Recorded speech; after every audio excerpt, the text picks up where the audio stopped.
Hi అండి, welcome back to my channel. ఇవాళ కొబ్బరి చట్నీ తయారీ విధానం చూపిస్తానండి. చాలా ఈజీగా చేసుకోవచ్చు.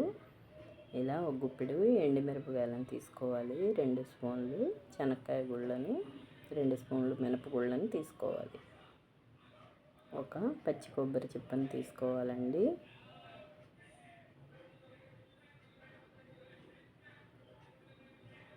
ఇలా తీసుకున్న తర్వాత కొబ్బరిని చక్కగా స్లైసెస్ చేసుకొని ముక్కలు చేసుకోవాలండి. అప్పుడు మనం మిక్సీకి ఈజీగా ఉంటుందండి. ఇలా ముక్కలు చేసుకోవాలండి కొబ్బరిని.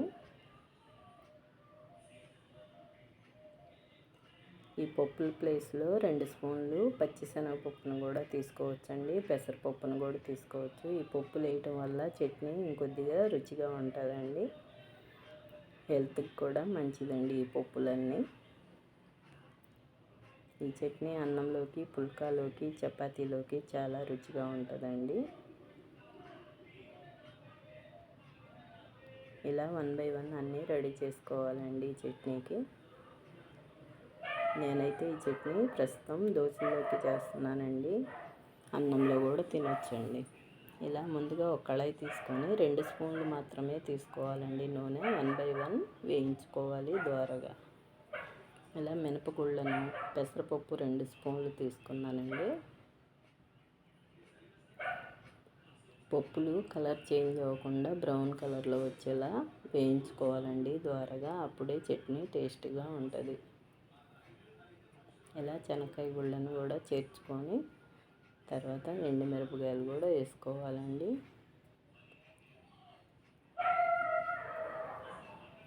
ఎండుమిరపకాయలు కూడా దోరగానే వేయించుకోవాలండి. కలర్ చేంజ్ అవ్వకూడదు, చట్నీ బ్లాక్ వచ్చేస్తుందండి. ఎండుమిరపకాయలు కలర్ కనుక మారితే బాగోదండి.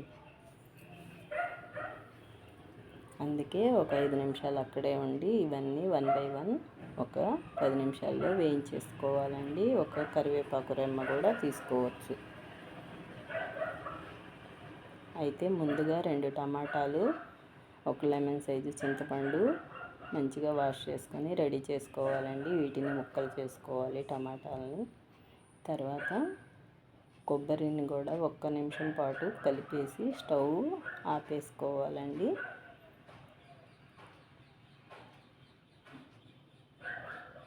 తర్వాత టమాటాలను కూడా 1 స్పూన్ నూనె పోసుకొని చింతపండు, సాల్ట్ వేసుకొని మగ్గబెట్టుకోవాలండి మంచిగా.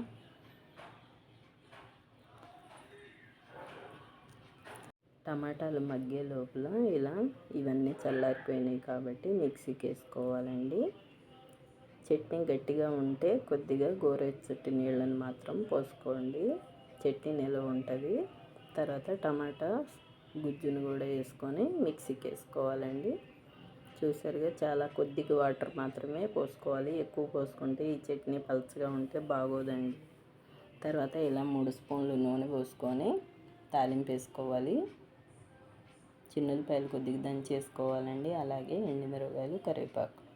చూసారుగా, దోశల మీదకి చేస్తున్నాను నేను ఈ చట్నీ.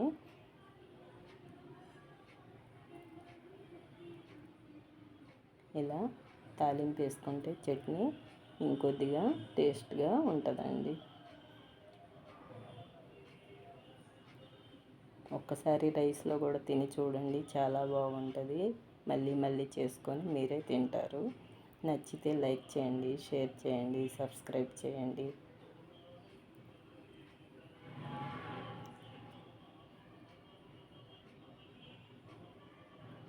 తినే కొద్దీ తినాలనిపించే కొబ్బరి చట్నీని చూపించాను, చూసారుగా.